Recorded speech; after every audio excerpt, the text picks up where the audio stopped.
Is Elon Musk hurting the greater future of electric vehicles when he puts down fuel cell electric vehicles and plug-in hybrid EVs? Welcome back, dear friends. This is Armin Harian from TorqueNews.com. I have a very interesting story from one of our friends and contributors of this community, Dean McManus, who has written an interesting story about fuel cell and hybrid EVs, and is asking an interesting question. He says, is Elon Musk hurting the greater future of electric vehicles when he puts down fuel cell EVs and plug-in hybrid electric vehicles? Let's see what Dean has to say. So Dean writes me saying this: Musk has never been friendly toward hydrogen fuel cell technology in vehicles.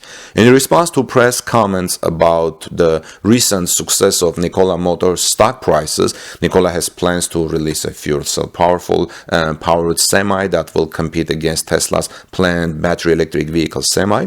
So in response to that stock price success, Musk tweeted saying, "Fuel cells equals full cells." And he also attacked Nikola's core technology in a tweet saying it's staggeringly dumb compared to Tesla's battery-only electric vehicles. Dean continues saying, "I consider myself an EV electric vehicle supporter, and I actively participate in daily discussions about the many advantages of electric vehicles and related EV technologies. And in the process of reviewing electric vehicle materials, videos, and articles, I keep reading and seeing battery-only supporters who are actively putting down other electric vehicle technologies, like plug-in hybrids, regular hybrids, and fuel cell electric vehicles." Now let me tell you about the fuel cell electric vehicles. Next to plug-in hybrid electric vehicles, the most common attack that battery electric vehicle supporters make is against hydrogen fuel cell electric vehicles. Now, fuel cell electric vehicles' biggest drawback today is simply a lack of refueling stations across the country. Right now, there are about 40% active hydrogen refueling stations in California, and essentially nowhere else in the United States.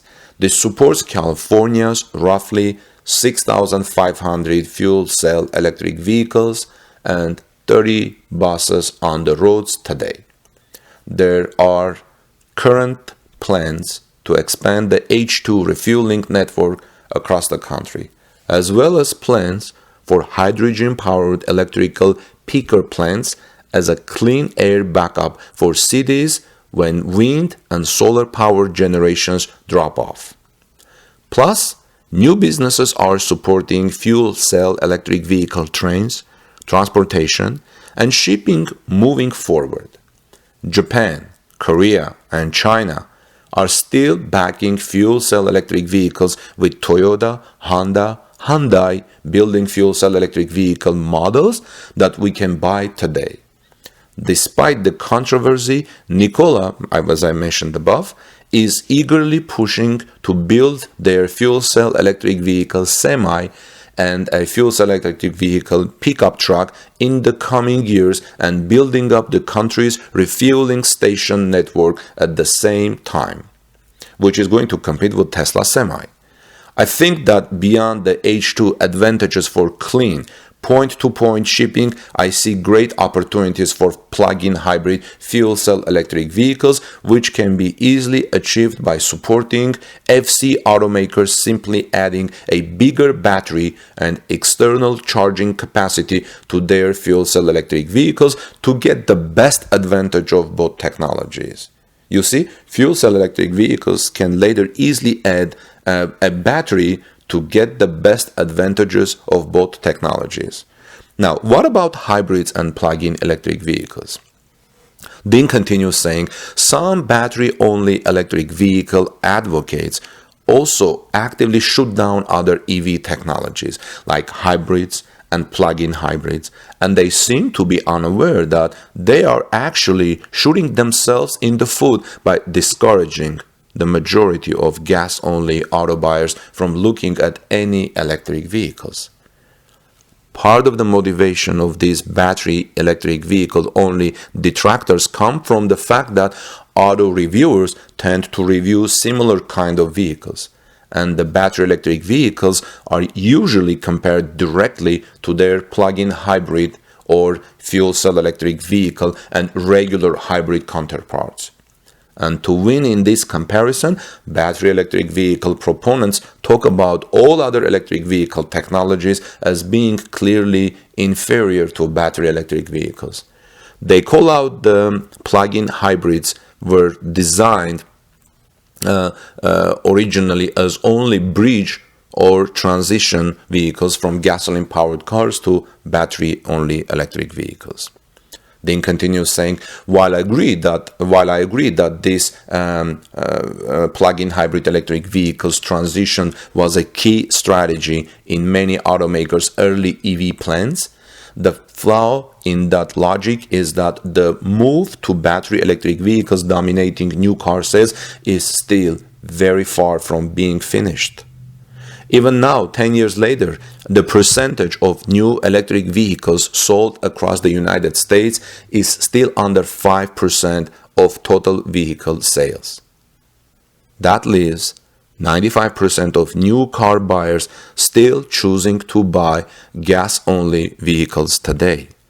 Personally, he says, I think that there will always be hybrid and alternative fuel vehicles, and that in the far bigger market of battery electric vehicle funds to target is not electric vehicle hybrids, but gas-powered cars and trucks, which dominate the automotive and transportation industries around the world today. Now, upcoming electric vehicles to watch. Even though GM killed off their impressive Chevy Volt plug-in hybrid electric vehicle, Toyota is soon going to sell their new RAV4 in plug-in hybrid form. Called RAV4 Prime, Toyota is betting that there still is a strong market in this 95% of gas-only buyers that appreciates the EV advantage of instant power, 0 to 60 in 5.7 seconds, with the virtually unlimited range of their onboard gas engine. Toyota's upcoming 2021 Mirai fuel cell electric vehicle will provide even more driving range and efficiency than today's model to go with its attractive new design. BMW's 2021 503e gains 40 HP to match the RAV4 Prime's 5.7 second 0 to 60 acceleration, and their new X5 plug-in hybrid electric vehicle also has more power and doubles the X5's electric vehicle range. Hyundai's new Santa Fe crossover will be available in plug-in hybrid electric vehicle form in Europe initially and in the United States soon afterwards. Nearly every automaker is selling an electrified vehicle in their lineup today, with broadly expanding electric vehicle plans over the next few years. Now, let me talk about misguided battery electric vehicle results. Dean continues saying, I can easily imagine seeing a big oil executive laughing out loud in their huge skyrise corner office when they read another article where some battery electric vehicle advocate puts down the idea of plug-in hybrid or fuel cell electric vehicles, delaying the progress of electric vehicle adoption in the meantime without the oil exec even having to lift a hand. The petroleum industry in general doesn't even see electric cars causing any real loss in oil revenue until 2030, because electric vehicle infighting has done such an effective job in slowing change from fossil fuel dominance. He continues saying, I think that electric vehicle supporters need to stop complaining about other electric vehicle technologies and start supporting a united electric vehicle offensive to gain more than 5% of the new car market. And future auto reviews should work to actively compare gas cars to hybrids, plug-in hybrid vehicles, and battery-only vehicles altogether. Do you share my belief that there is huge opportunity for new prospective electric vehicle buyers out there?